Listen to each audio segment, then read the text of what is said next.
Hello, my name is Matt. I'm the engineering manager for the code creation team. We're the team responsible for code suggestions, and I wanted to kind of give a quick overview of our poster from Summit and talk about kind of what we're working on. So I won't read through the whole thing, but just in general, we released the code suggestions feature last December, and then we started enforcing the add-on, so only paid customers can use it, and that was in February.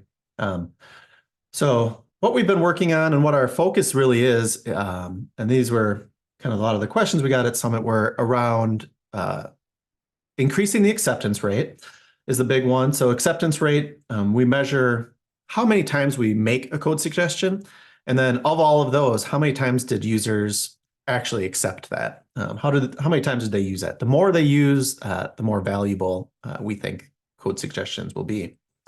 So there's the metrics here, and I'll talk about maybe I'll switch to that real quickly here. Because it's slightly updated since then. I felt a little bad at Summit because I had this great graph on the poster. It showed this great increase, and then it kind of went down after that. But here's the most up-to-date acceptance rate metrics. The bluish line is for code generation, and that's around maybe you would type a block of comment or an empty class file or an empty function block, and all of that would generate a big block of text for you of code. The acceptance rate has been shooting up right around Summit. When we had to make the posters, it was this big jump right here, which was exciting. This also coincided with when we started enforcing the add-on.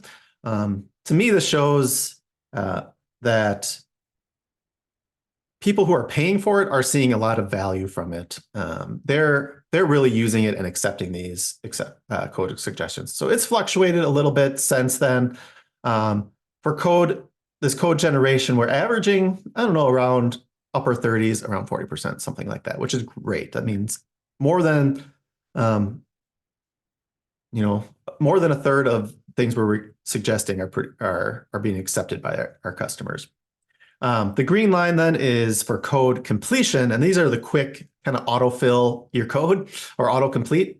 That also has gone up since we enforced the add-on, hovering right around 20% now.